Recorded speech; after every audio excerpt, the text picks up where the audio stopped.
And then I had to go get on a 46-foot training ship in what was probably 6-foot seas for the next 4 hours. You want to talk about a rough? That's not going to feel good. That was The not real good. question, Raymond, did you clean it up before or after you left? That's a great question. We did not have time, so it sat there all day. Yeah. Oh, That's a great smell. that's a good one.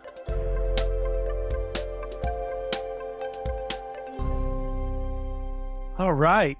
Welcome to another edition of Not Your Father's Data Center. I'm Raymond Hawkins. Today, coming from our Alabama annex at Compass Datacenters, and joined by Wayne Watson out of our Dallas office. And Garrett, where are you today? I'm actually at our ID site. Okay, so Northern Virginia, so you're near home. Today, we thought we'd spend a little bit of time talking about being vets and being vets in the data center business. All three of us are vets, and thankfully all three in the data center business. Today, we have 2 Marines and 1 sailor. We have no airmen and no soldiers. The soldier one was by on purpose, and I just don't think we have any airmen in the business, right? I don't think so, at least not in ours. Yeah, I don't think so. All right. So it probably takes at least 2, maybe 3 Marines to balance out the sailor. So we'll let Wayne go first. Wayne, if you don't mind, tell us a little bit about, who and what you do at Compass, and then back up in a little bit and tell us about what got you in the Navy. So I'm Wayne Watson, Vice President of North America Operations here at Compass Data Centers. All of the site teams that operate our equipment, switchgear, generators, cooling equipment, and interact with the customer on a daily basis ultimately report up to me. A little bit about me. I grew up in a small town in South Mississippi where, farming and alligators and crawfish are kind of the thing we do down there. Going through high school, 9/11 happened when I was in my junior year, so that kind of catapulted the thought process. And I had You're making me feel old, Wayne, but go ahead. well, dated myself there. Yeah. Sorry. Between 9/11 and having uncles and, grandparents in the military and had served, kind of gave me a sense of pride, and then a sense that, I need to go help get these terrorists back. After that happened, taking the ASVAB and moving into offers from all the different branches, the Navy had the nuclear field. Sounded like the right thing to do, hell of an opportunity for a farm boy from Mississippi, and just, catapulted me into something a lot bigger. Where'd you do basic, Wayne? It was in, Oh my God. Come on, Wayne. Jeez. Yeah. I went to Charleston. That's all you and I need to know about how what an impression the Navy basic puts on people. I don't even remember where exactly. it was. It was Great Lakes, it's Chicago condo. Just for comparison's sake, let's do this. Garrett, tell me what platoon, what company, and where you did basic. I did basic in San Diego, and I want to say we were 3124. See, knows his platoon Delta number. Company. Delta Mhm. knows his company. Yeah, it made an impression. No, that's not true. Charlie Company. I'm sorry. Charlie company. All right. Yeah. I do know how to patch pipes, and the knife goes in the left hand. All right, good. I got that far. All right, good. What was your? Y'all call them MOSs in the Navy? What'd you do for the Navy? I was a nuclear electrician, so EMN is what we're called. Yeah, it was on board an aircraft carrier, the USS Carl Vinson. All Did right. that for 93 days at sea, and then pulled her back in for a refueling complex overhaul in Newport News, Virginia, and spent 4 years there. The carrier apart, putting it back together, testing all the systems. Took it out for sea trials for 2 weeks, and that was the end of my career. So 93 days at sea on the front end. Yes, Gotcha. Very cool. That's a big boat. it was. It was quite large. We had the air wing and everything. It was 5,000 people tops when we had the air wing, and just feeding that many people and living around that many people was a heck of an experience. It's like a floating city. I mean, those elevators with the planes on them are just unbelievable. Yeah, it was pretty amazing experience. Yeah, good stuff. All right, farm boy from Mississippi makes good and becomes a nuclear engineer. We love that. All right, Garrett, what got you in the Marine Corps? Much like Wayne, I was in high school when 9/11 happened. I was a God, senior. y'all both are going to do it to me. Okay, fair. Okay. I just wanted to double Yes. up Knew on it was the, coming. Yeah. Yes, I'll say it. Okay, I was 38 when 9/11 happened. Yeah. I mean, That's- at the time, my dad was a Marine recruiter. I had grown up being a military brat, living in California, then at Fort Knox, where my dad was a tank instructor. Raymond, I know you've been there. Yes. did that. And at the time we were living in what I consider home, Jackson, Missouri, and 9/11 happened, and it made the decision pretty easy. So I joined the Marine Corps. I went to San Diego, as we talked about, for Hollywood basic Marine. training. Yeah, I see this. exactly. I see the tan lines. I see them still. I wish. I'm headed back to LA tonight. Maybe I'll work on that. But no, so I did that. I started out as a nuclear weapons security guard at Bangor, Washington, did that for a few years, moved back down to 29 Palms, California, where I grew up as a kid, spent a few years there. I deployed to Iraq with 3rd Battalion, 7th Marines, came back, had the fortunate opportunity to go out and be a Marine security guard, which are the people who guard embassies overseas. I was lucky enough to get to go to London and to Kiev, Ukraine. And then I spent some time in Ottawa, Canada, and then a short stint down in Mexico City, Mexico. When I finished that, I thought I was going to get out, and actually ran into a guy that was an active duty criminal investigator for the Marine Corps and figured, hey, let me go give that a shot. And I did the last 4.5 years I was in the Marine Corps as an active duty criminal investigator at Quantico. Very cool. That's a neat, you got deployment time and combat time. You got to go see multiple embassies and be on the investigator side. That's a pretty cool stint. But both of y'all's careers far more impressive than mine. I got a Post-it note here that holds everything about my career on it. It's very short. It's still a career, Raymond. Yeah, it's right. It's right. I joke all the time. The only person with a less illustrious career than me is George Bush. 43. Both of us had a very easy roll of it. So, Garrett, when you got out, what were you? I was a sergeant when I got out of the Marine Corps, yeah. Gotcha. Awesome. E5, right? If I remember E5, right. yep. Wayne, how about you? I was also an E5 second class petty officer. All right. Well, we're between the three of us, we ought to figure out how to do something. That's 3 of them. So, well, cool. Well, guys, I appreciate you telling a little bit about yourselves personally. So I'm significantly older than both of you. I enlisted in the Marine Corps in 1984. So I don't know if either of you were born in 84. Yes, no? I was born November of 83, so I just caught you. So you just made it. So you're less than a year old. So I enlisted in the Marine Corps in 1984. I graduated from high school, and 2 days later, I was on the Yellow Footprints in Parris Island. I was super fortunate that the Marine Corps was allowed me to pick my job. And you go, well, they let you pick your job. Why did you pick tanks? But I thought that would be fun to drive a tank, so I chose to be a tanker. So after boot camp, I went to Fort Knox, Kentucky, and went through Marine Corps tank school. And the Marine Corps was pretty passionate about me not being an enlisted man, but asking me to go to college. And my whole family had been career officers, and I was pretty passionate about being a Mustang. I was like, no, I'm going to do an enlisted hitch first, and then I'll go. And the Marine Corps was not okay with that. They pushed very, very hard. And after 13 months, I took what was called an FMF, the Marine Force Scholarship. And that's how I went to school. So the Marine Corps sent me to school. And so my last 3 years on active duty, I got paid to go to college, which is embarrassingly easy when I say that George Bush and I had similar career trajectories.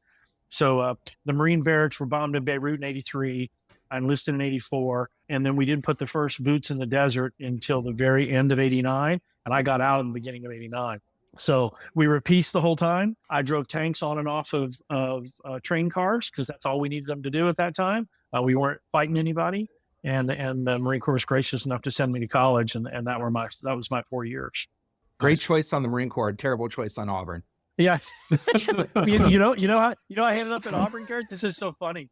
So the Marine Corps had the scholarship I had. They gave me choices. You could pick your schools, right? And you got 4 slots.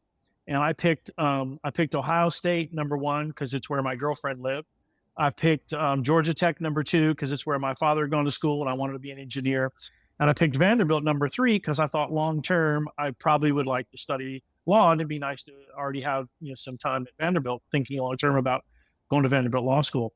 And I didn't have a 4th choice. Those were the only 3 schools I put on the form. And my father had just moved from Seattle, Washington, to the Marshall Space Flight Center in Huntsville, Alabama for Boeing. He had retired from the Air Force and gone to work for Boeing. And I was like, well, my dad lives in Alabama. Does my program, the FMF scholarship, do they have a slot in the state of Alabama? Well, they had 1 slot and it was at Auburn. So I just filled it in just to fill my form out. I couldn't find Auburn on a map. And I had no idea where it was.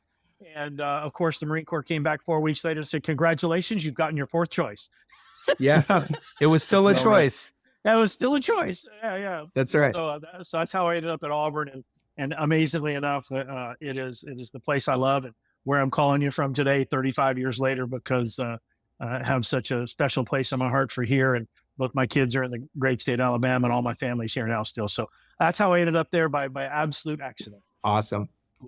For us at Compass, this is, we're recording a little ahead of time, but certainly thinking about Memorial Day is why we're doing this, veteran episode. Want to talk about why we feel vets play such a key role in the data center business, or why the data center business is such a great fit. So if you guys are willing, Wayne, if you'll hit lead off, if you'll talk with us a little bit about when you first heard of the data center business, how you got in it, and maybe some of the lessons that you learned in the Navy that carry over to what we do in the critical equipment side of our business. Yeah, sure. Getting out of the Navy, I really didn't even know data centers existed. They were kind of a niche market 15 years ago. And being in the Navy nuke fields on a boat, you just don't really get to reach out, in a networking perspective to be able to find out these opportunities exist. So, I went to a couple of military veteran hiring conferences, ended up being interviewed by a data center company at that time that was there at that conference. It was Switch and Data at that time, based out of Tampa. The person that was interviewing me was also a prior Navy nuke from Louisiana. So, we had a lot of similarities. There's a funny story that comes behind that. My wife's a veteran as well. And she was at that same hiring conference getting interviewed by the same company. And come to find out, they actually liked her just a little better than they liked me.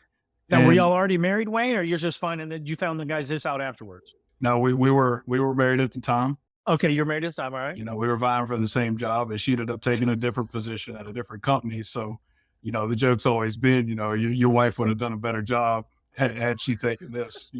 I'll make sure to talk to Lindsay about that next time I see her. Yeah. I can see this getting brought up again. That was always the joke. But yeah, it was the luck of the draw. It was going to, the military hiring conferences, not knowing what's out there. And I think that's a lot of importance behind that is that, companies may not know the value of the veterans or understand their background. We can go to those conferences as a sponsor, looking to hire veterans and find, there's a plethora of different talent, background, technical fields, non-technical fields, whatever needs to be settled. I mean, it doesn't have to be a Navy nuke filled every position. There's a lot of other good people out there that can do really good work. Garrett, I wrote down plethora. After I look it up, I'll forward you the definition. Yeah, thank you. Two Marines. I have no idea what he's saying. I also want to revisit this. We don't need a Navy nuke for every position thing. Because when I talk to him about hiring, it seems like we always need Navy nukes. Yeah, exactly. All right. Fair enough. Was there not a Navy nuke in the interview process? What's going on here? If there's not one, they didn't get on. There is one. They got a good chance. They got it. They're looking solid. Got it. That's pretty solid. As you think about some of the things you learned as a Navy nuke, how is that translated? Switching data gave you a job that was great, got you in the data center business. But how do you see the disciplines and things that you learned being on the carrier carrying over to the critical equipment side of our world? Absolutely. There's two big things in my mind that carrying over. First is just the critical facility mentality, that everything down there is hot and spinny or sharp or electrified. So, it gives you a kind of a just respect of where you are and, what to touch, what not to touch, if you need to operate something, what personal protective equipment to go get. And then, that anything you do could have a cascading effect through the other systems and through the entire plant. So, that mentality coupled with the importance of procedures, MOPS is what they were called there, SOPs. Here at Compass, we call them EEPs, air eliminating procedures. They cover all the disciplines, but just the importance of knowing that, each piece of equipment should have that. So it covers the unknown. It tell you need to go do this here and that there, and then you can do what you need to do in order to operate safely and correctly. So, just that critical facility mindset and the use of procedures really translated really, really well. Wayne, something you said reminded me the very first day of tank school, tip of the hat to your father's work at Fort Knox. So my first day at tank school. They walk us around the tank and they say, hey, you see this tank doesn't have any eyeballs. It does not know what uniform you wear. It is 120 pounds of steel, and it will kill you just as easy as it will kill the enemy. And, just trying to get us to develop respect for the lethal nature and the seriousness of the pieces of equipment we'd be working around. And even though, the stuff in our critical equipment space isn't designed to kill people, it has the same lethalness that tank did. And being able to show that equipment respect and be careful around it, and how important procedures were. Not trying to stir up a current events notion, but the procedures around that movie making where the young lady got shot, right? It's just someone didn't follow procedures. There happened to be a live round in that weapon. And the notion that you never point a weapon at anyone unless you, to me, that's a great example of, hey, someone missed a procedure. Someone didn't follow attention to detail. And in our business, that's bad things happen when that goes around. Absolutely. Yep. Yeah. We had a saying on the carrier, they run on 4,160 volts was the main of distribution. And the old saying was 4160, don't care. They don't care who you are. They don't care where you're from. They don't care anything about you. 4160, don't care. So just doesn't care what your rating is. It'll kill you if it touches you. Exactly. Yeah. All right, Garrett, talk a little bit, being on the security side and the investigator side, but your time in the Marine Corps, how'd you find the data center industry, and what are some of the things that translated over? Same as Wayne, I kind of just lucked into the data center industry. I was working at a financial institution, and they had an in-house data center, which all I knew were a bunch of servers in a room in an office building we had. And we were looking to outsource that. So I went around and I started doing security questionnaires and interviewing different providers about their security procedures and policies. And I left one day and they called and said, hey, actually, we're looking to hire a regional manager. Is there any interest in coming to work for us? And so I ended up taking a job there, and that's how I got into the data center industry, which fortunate enough led me to here at Compass. The things that really stick out to me, and I think you mentioned it a little, Raymond, earlier, is attention to detail.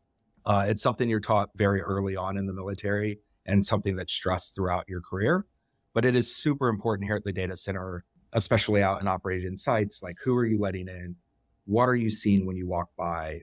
Have breakers been switched from the on position to the off position? And that's something that we also expect our security guards when they're doing patrols to help notice. If there's changes in the environment, that's something they need to report up to either security leadership or ops leadership on site, so we can get ahead of some of those issues as soon as we recognize them.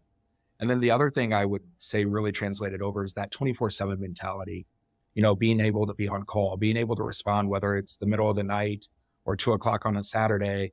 Infrastructure doesn't sleep. People are using the internet just as much Saturday at 6 a.m. as they are Monday at 2:30 in the afternoon. So the ability that we have to keep businesses up and running and our teams needing to be prepared literally 24/7 is something that I think a lot of vets that transfer over into the data center field are used to.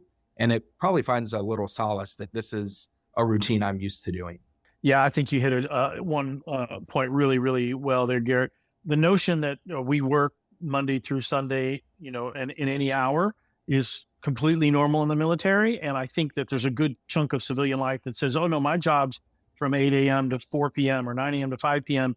And for us, that was, I would tell people, I said, hey, we had muster at 6 a.m., right? We were at the office by 6:30, and that's completely normal. That's just the way the day went. And, that was 6 days a week, and it was totally normal. And I think that that's a mindset that translates from vets nicely to the 24/7, 365 nature of the data center business. Wayne, you probably live that even more than me and Garrett, that I know security is 24/7, but I mean, your whole staff is 11 a.m. on Sundays, just as important as 8 a.m. on Monday. Absolutely. And they understand that, there's that 2 a.m. time for, people on shift understand that I am here for a reason. A lot of that ownership translates as well. There's something to go bump in the night, and that's what we're here to help, prevent the extent of how bad that is, and be able to respond and call the appropriate vendors to come fix it. So yeah, I would absolutely agree. All right. I'm going to put you both on the spot a little. I'll do it to the Marine first, because that way you get some time to prepare, Wayne. So tell me one story from your time in the Marine Corps, Garrett, intentionally, some story that when you hang out with family or buddies, that you think is the funniest or sort of the quirkiest or the weirdest, the thing that you go, you would not believe this happened. There's such a camaraderie, I think, from being in the military and connected to the people in your unit. And when I talk about leaving the military and going to civilian life, that's one of the things I missed is the esprit de corps that you had. And that's where those great stories come from. So I'd love to hear some story from some unit or some commander or something you experienced while you were at Garrett. Yeah, so I'll tell on myself. I've been out long enough that even if anyone sees it, it is what it is. So I was in the MSG program. It's a small unit. You have 5 to maybe 15 Marines at some embassy overseas. And at the time I was in London and it was New Year's Eve. We went out to a masquerade ball, New Year's Eve, several Marines, several of the people who worked at the embassy. It's a local party. Fireworks go off at midnight. We lived very close to Hyde Park. Hyde Park closes at a certain time. Police have blocked off the roads and everything. And me and 2 other Marines decide we need to make it back for curfew. So the way to make it back for curfew is to cut through Hyde Park, even though it's closed. Unbeknownst to me, I have butt dialed my mom at the time. And all she hears is us screaming, oh, we're going. She hears cop sirens in the background. She hears someone yell, stop. And then the phone cuts out. At that time, I'm pretty sure is when we were jumping the fence to Hyde Park. To cut through Hyde Park, I ripped the pants of my suit. But we do get back right at curfew. I was going to say, did you make muster? Yeah, because that's what we've said since then. We've got back right at curfew. Yeah, good. But I talked to her the next day and it was just, hey, you called me and I was so nervous all night. So that's the story that's brought up quite often. Yeah, I love it. It's something even with the Marine that was out with me that night, we bring up regularly. There you go. All right, Wayne, you got I butt dialed my mom on New Year's Eve story? I don't know if I have one that good. No, that's pretty epic. But I'll translate that into the nuke world. When you're on watch and you're on shift, you're supposed to be awake all the time. And we had a particularly bad 3 days where we didn't get to leave. You got to eat 2 meals maybe because there's just so much wrong and we're trying to fix things. Everyone's pitching in. You went to go smoke more than you got to eat. We had one guy who was relatively senior. He had just been busting his butt for like 2.5 days and he was on watch. It was 1 a.m. and I go into the switchgear room as the roving electrician. I see him just slumped down in his chair asleep. Not legs kicked up, not nothing, but just dang near pure exhaustion, right? And I said, well, the last thing I want to do is get this guy in trouble, but I am going to mess with him. So I quietly dogged the door back down. I turned the lights off in the room. And then I swung the door open and I was like, what are we going to do? And he wakes up and he sees the lights are off and he's just like, oh my gosh, what happened? And he's checking the panel. And it's like, we just lost everything. And I turned the light switch back on. I was like, no, it's fine. And he's like, get out of here. I'm going to kill you. That's a good one. All right. I'm going to tell one on me. So I'd gotten the good fortune of being sent to the Naval War College in Newport, Rhode Island. We were at a bar. A gentleman comes in, and I'm going to date myself. It was Colonel North. And, of course, everyone in the bar is excited to see him drinking in celebration of seeing Colonel North in the facility. And to say that, I partook would be an understatement. And, being a young Marine and now this legendary figure who's been on TV is there. The next morning, I was supposed to go out on a ship for a training session. And so we're up early. I don't remember, something like 4:30 or 5. And me and my roommate wake up and the room just reeks. It reeks like someone had thrown up. And we're like, what? There's nothing on me. There's nothing on you. There's nothing on our clothes. There's nothing on our racks. What has happened? Did somebody, spray a vomit bomb into our room? Is there a prank? How could this happen? I mean, the room is, so we're getting ready and we're both, trying not to throw up. The room stinks so bad. And we're trying to get ready. We're trying to get out to get on this ship and cannot figure out what's going on. And I sit down to tie my shoes and I look under the rack and I had fallen asleep with my face on the wall and it vomited straight. And it was spread all over the rack. So you couldn't see it unless you looked under the bed. It's Unreal. and then I had to go get on a 46-foot training ship in what was probably 6-foot seas for the next 4 hours. You want to talk about a rough? That's not going to feel good. That was The not real good. question, Raymond, did you clean it up before or after you left? That's a great question. We did not have time, so it sat there all day. Yeah. Oh, That's a great smell. that's a good one. It was That's like, a good story. well, you couldn't figure it out. You're like, what happened? Is someone dying here? Oh no, that was me.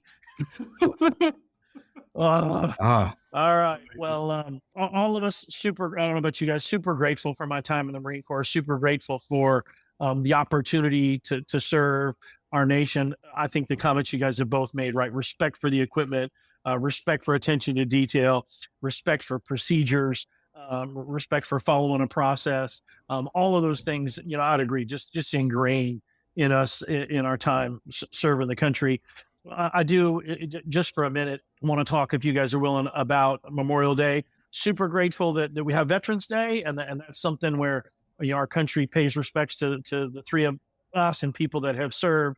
But Memorial Day really about those that have made the ultimate sacrifice. And I don't know where each one of you guys stand, but I've got not only friends that I served with, but lots of family members who passed in service. And just want to say that to me, I'm a big fan of Easter, a big fan of Christmas, but Memorial Day holds a different place in my heart because I think, these people, the vast majority of them volunteered. They raised their right hand and took the same oath the three of us did and said, hey, I'll stand in that gap. And some of them, it cost them everything. And thinking about how special paying tribute to the people who are willing to sacrifice everything for us and our freedom that we get to enjoy.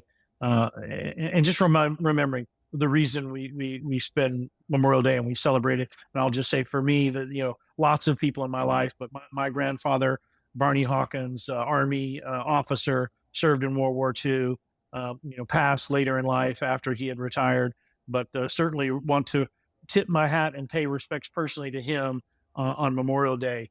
Guys, for you, Garrett, Memorial Day, thoughts for you on what it means and anybody in your life that day reminds you of? yeah. I mean, it's the ultimate sacrifice. I think you said it. And one thing I think it's easy to forget is like the ultimate sacrifice is oftentimes given in a war zone. But there are times that people come back with injuries and with mental health issues from that time. And, that ends up costing them their lives. And so I do think it's just remembering all of those that ultimately have given it all for all of us to be free and be able to sit here and have this conversation and go to work every day and do what we do. And so, yeah, that's Memorial Day to me. And I do think making the difference between Veterans Day and Memorial Day is important because I do think oftentimes people kind of intertwine both of them. Like, oh, you served, thank you for your service. And it's, yeah, you're welcome. The service is worth the sacrifice, or the sacrifice is worth it. But really what this day is about is those that don't get to celebrate it. Yeah. Yeah. I'm alive. So Memorial Day is not about me. I'm here. Yeah. Let's pay respect to the ones that are not. And Garrett, you alluded to it. I think you're right. I mean, the mental anguish that our war fighters go through and that they come home from, often scarred in ways that none of us can imagine because we can't see it, right, in their heads and in their hearts. And how many of our war fighters we're losing to the struggle of mental illness, I think is something we ought to be mindful of on Memorial Day as well, and do all we can to help them make that transition. None of us were designed to go to war. That's not how we were designed or built. And man, it takes a toll that often is hard to see. Yeah, for sure. We've talked about this before. Like you send a 19, 20-year-old kid off to war, and then by 22, expect them to be a functioning member of society with little to no transition. And it's hard unless there is some help and some removal of that stigma behind it. Yeah. Yeah. Wayne, Memorial Day for you? Yeah, I mean, it's like Garrett said, you're looking back at, the ultimate sacrifice, knowing that could have been me, thank goodness it wasn't. But I remember the RDC at boot camp, asking everybody to raise their hand if they're ready to die for their country, if they're here to die for their country. And I didn't raise my hand. And he comes up to me, he gets in my face, and he's like, do you realize that could happen to you? I was like, yes, but I'm here to make the other guy die for his country. And he's like, that's a great answer, but you need to realize that can happen to you. And it made me realize that could happen to me, and I didn't feel any different in that moment other than the realization and the appreciation going forward, but it didn't make me want to leave. I was there for it. But looking back, Memorial Day, it's not I'm by no means a combat veteran, was deployed, but mine happened in the belly of an aircraft carrier. They wouldn't even let nukes, qualify on guns on the ship. They wouldn't even let us touch them. So we're not proficient. But, you get down there and you do that service, you're on the boat, you're deployed for months on end. And then, you have the people in the shipyard like I was, where you're doing 12-hour rotating shifts. I think we did it for like 2 years, and you're not coming in and just putting your feet up. You're doing complex evolutions. You're starting up coolant systems. You're testing all these new systems. After we ripped them apart, you're testing, putting them back together, starting them up and testing them. So, it's a real mental toll on not only the work-life balance is awful, but you're in it every time you walk into work. And then, if something breaks, you may have to stay. And that duty days where you're there a lot often as well. So is that mental health that we lost some people to in the shipyard, that you look back on Memorial Day at those people and you think about sacrifices, and it comes in different waves and it comes at different times for people in different ways. And I think that's important to know. Just because you're struggling with it, because you were toting a gun, that's understandable. Obviously just straight up, I get it, combat stuff. There's other situations that are okay to be, to feel about it as well. Yeah. Wayne, I appreciate the authenticity there. And man, I think about as men, and, still today, some stigma around mental health and being willing to talk about it. We lost one of our own here at Compass, to mental health a couple of years ago. And just want, if there's one thing to highlight as we wrap up here, that if you're hurting inside, if something's up against you, find somebody to talk to. Doing that in silence is how really bad things happen. And whether it's, you're pulling terrible shifts and you're really struggling, or whether it's because you're struggling with something that happened in combat, struggling is struggling. Mental health struggles are mental health struggles. And it's real. And because we can't see a cast on you or see in a wheelchair doesn't mean you're any less injured. And I would just encourage anyone that's listening to us, male or female, if you're hurt, find somebody to talk to, and especially in our Compass family, do not suffer in silence. We are set up to try to encourage each other and support each other. And there is no shame in saying I'm hurt. We do not want to lose anyone and any of our own to feeling like there's too much pressure, feeling like I can't say something's wrong with me, feeling like I can't handle what's going on. We work in an intense, very competitive business with very worthy competitors and demanding customers. And if it gets to you, it gets to you. And let's talk about it, and let's get you healthy, and let's get you the rest you need. I mean, R&R is a thing for a reason. And that doesn't stop just because we leave the military, right? So I appreciate you bringing that up, Wayne. Well, guys, number one, I'm super grateful for both your service. Thank you, Wayne, for spending a few minutes talking about it, hearing about the farm days in Mississippi and time out on a big old aircraft carrier. I'm just amazed how big those things are. Wayne, we just thank you, and I'm grateful that you're here at Compass.